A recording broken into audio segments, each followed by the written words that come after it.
अगर आपको मारना ही हो तो आप डायरेक्ट खेसारी लाल यादव को मार दीजिए। आप जिसके लिए विरोध करवा रहे हैं, आप जिसके लिए बोल रहे हैं कि वो हमारा विरोधी है, तो आप उतने लोगों को क्यों ऐसे कर रहे हैं? नमस्कार, आप देखत तानी पावर भोजपुरी चैनल। तो सबसे पहले बता दें कि वीडियो अभी देखनी है शुरू में ई अखिलेश कश्यप पर रहल जौन कि का कहत रहल। तो आप सभी देख के समझ सकतानी कि बहुत बड़ा का ये रणनीति रचता। मारता केहू और पवन भाई के नाम लेता और ई पहिले ही से डिप्रेशन में चल गइल बा। जो कि एकर गाना तो चलत होलत बा ना, और एकर जितना भी लिखल गाना बाटे बैक टू बैक फ्लॉप जाताटे। और पावर स्टार पवन सिंह आप सभी देख भी सकतानी। पावर स्टार पवन सिंह जो कि लगातार 6 महीना से ट्रेंडिंग में चलत रहन और सब उनकर गाना हिट पे हिट जाता। सबसे पहले तो ई डिप्रेशन में गइल बा और दूसरा बात ई बा कि महेश पांडवा पिटाइल बा। दोनों के बात के लेके पूरा एकदम डेली टू डेली लाइव आवता, यूट्यूबर के बुला के अपना सपोर्ट करावता। और फिर काल के जौन ई इंटरव्यू देले बा, इंटरव्यू में मालूम है का बोलले बा? इंटरव्यू में बोलले बा कि पवन भैया यूट्यूबर सन के बढ़ावा देता रहन। इससे कि मगहिया जवान झगड़ा देखे के तिया भोजपुरी इंडस्ट्री में और फैलावता और भोजपुरी इंडस्ट्री के बर्बाद करे पर दोनों तुल गइल बड़ा सन, मसूरिया अखिलेशवा दोनों। उ दिन उ लाइव हुए तो उ ब्राह्मण और राजपूत में लड़वावे के कोशिश कहुए, लेकिन इतना बुर्बक नइखे लोग इतना बुर्बक नइखे लोग कि एगो ब्राह्मण गलती करता तो ओकरा चलते पूरा ब्राह्मण लोग के भुगते के पड़ो, आ एगो राजपूत कोनो गलती करता तो ओकरा चलते पूरा राजपूत लोग के भुगते के पड़ो। अइसन कोनो ते ते भाषण आके दे देबे तो सब लोग ओकरा के फॉलो ना करी। ठीक बा? तोहनी के बात के एगो केहू स्टारडम और स्टार के तनी के कोनो वैल्यूए नइखे कि थोड़ा-थोड़ा सा बात खातिर आके लाइव आके पूरा एकदम भोजपुरी इंडस्ट्री के बतावो। एसे ही के स्टारडम कहल जाला, एही के स्टार कहल जाला। स्टार के रुतबा स्टार के जौन तनी में ना होला अंदर, उ एको परसेंट नइखे। चल ई सब मसूरिया वो दिन के लाइव आके बोलले रहुए और फिर अखिलेशवा लाइव आइल रहुए। तो ई अखिलेशवा लाइव आके कहता इतना कुछ भउए सही भउए, लेकिन नंगा क के महेश पांडे के मरुए लो, ई अच्छा ना भउए। महेश पांडे के नंगा क के मरुए लो, ई अच्छा ना कुए लो। आज उनकरा लोग के बारी बा, काल हमनी के। रे साला भोसड़ी के जौन उखाड़े कोई तन उखाड़ लिए। कहत का बाड़े रे? कितना बार अच्छी बताओ सन जब से लाफड़ा ई सब भइल बा, ते कितना बार लाइव आइल बड़े? कम से कम ते 30 बार लाइव आइल होखबे। आ उ 0 बार। स्टारडम देख लेले, स्टार के पहचान देख लेले, हैं? जब हाथी चलेली सन उ, त चिंटी के चिंता ना करेली सन। काहे से कि चिंटी चिंटी होली सन। त तनी के साला चिंटी होव सन, कुकुर होव सन, भौंकत रहव सन, लेकिन हाथी अपन रास्ता मुड़ी ना। तनी के चिल्लैला से, गइला से, रोला से हाथी अपन रास्ता ना मोड़ी। उ चल देले बा तो चलबे करी। तो स्टारडम एइके कहल जाला। इ साला लाइव आके का कहता कि पवन भैया यूट्यूबर सन के बढ़ावा देता रहन। हाँ, यूट्यूबर सन के पवन भैया बढ़ावा देता रहन। एकर लाइव वीडियो हम डिस्क्रिप्शन में डाल तानी, वीडियो जाके पूरा ओकरा के देखी।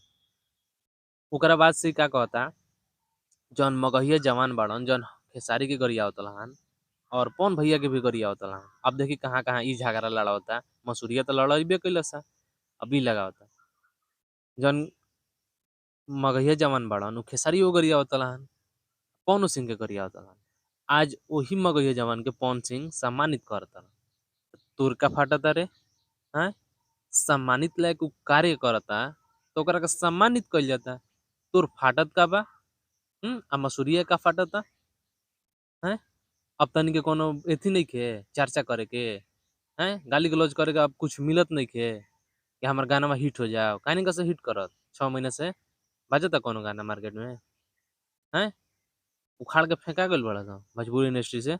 ये होई तनी के उ माई बहिन करी, हैं? ब्राह्मण ह। ब्राह्मण ह त माई बहिन करी। उहो स्टारडम के, स्टार से, यूट्यूबर के। ब्राह्मण होके माई बहिन करी। हैं? आ ब्राह्मण पिटाई ना। उ कैसन ब्राह्मण रे? ब्राह्मण वाला बनता रे?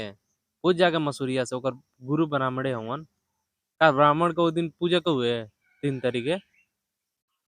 अपना गुरु के कहुए? नाम भी ना लहुए। नाम ना लहुए उनकर। ब्राह्मण ह? ब्राह्मण के तनी के पूजा करलसन। अखिलेश कश्यप ब्राह्मण ह? साला राक्षस के औलाद। ब्राह्मण है इ, भोसड़ी वाला। सुधर जाओ बेटा, सुधर जाओ। टाइम अभी बहुत है तुम्हारे पास, सुधर जाओ। कितना बार तू उसको पवन भैया कभी लाइव आकर तुमको बोले हैं या वो मसूरिया को नाम लेते हैं? तुम लोग साला दिन भर में साला 75 बार लाइव आएगा, 75 बार साला नाम लेगा पवन भाई का कि मेरा वीडियो थोड़ा चल जाए। भोसड़ी के। अभी एक विशाल सिंह रेला है, अभी एक विशाल सिंह पवन सिंह के टीम में, अब समझ जाओ, एक विशाल सिंह पैर क्या बढ़ा दिया एक कि पूरा तुम लोग का पैंट ढीला हो गया है। कौन भैया का बात करते हो? अभी पवन भैया कुछ नहीं बके हैं ना कुछ किए हैं। एक विशाल सिंह लौंडा जो 18 साल का लौंडा पूरा तुम्हारा क्या बोलते हैं साम्राज्य को हिला दिया, डगमगा दिया है। तू बात करता है पवन भैया को, छांट का बार नहीं उखाड़ पाएगा सब मिलकर, ठीक है। उखाड़ रहा है ना 6 महीना से, कोई गाना हिट हुआ है, फिल्म हिट हुआ है? अब बैक टू बैक देख रहा है, कोई भी गाना आ जा रहा है, आवाज डायलेक्ट साला ट्रेंडिंग में जाता है, डायलेक्ट साला भोसड़ी के। सुन, अगर स्टारडम बचाना है, स्टार बनना है, कुछ हासिल करना है, तो हमसे भी गाली न बकवा और दूसरे किसी से भी न बकवा। तो खुद स्टारडम बचाना है, गाली मत समझो। राइटर है ना, राइटिंग नहीं कर, गाना को लिख, ठीक है, और जो खोला है म्यूजिक उस पे काम कर, दूसरे किसी पे ध्यान मत दे तू, नहीं तो तू भी बर्बाद हो जाएगा। जिस तरह उसका हाल हुआ है वही हाल तुम्हारा ही होगा। और ठीक है, हम गाली बकने के लिए चैनल नहीं खोले हैं, प्रमोशन के लिए चैनल खोले हैं। तुम्हारा भी सॉन्ग को प्रमोशन करेंगे, लेकिन उस लायक बन, ठीक है। चलो भाई, वीडियो को समाप्त करते हैं, अब मिलते हैं नेक्स्ट वीडियो में। इसी तरह लाइव होता रहेगा, जब तक ये लाइव आता रहेगा और दूसरे किसी का नाम लेकर ये वीडियो बनाता रहेगा, तब तक मैं इसको रेलता रहूँगा। तो प्लीज़ कट्टर वाले फैन से पहुँचेंगे तो प्लीज़ चैनल को सब्सक्राइब करना ना भूलिएगा और वीडियो को शेयर भी लगा दीजिएगा।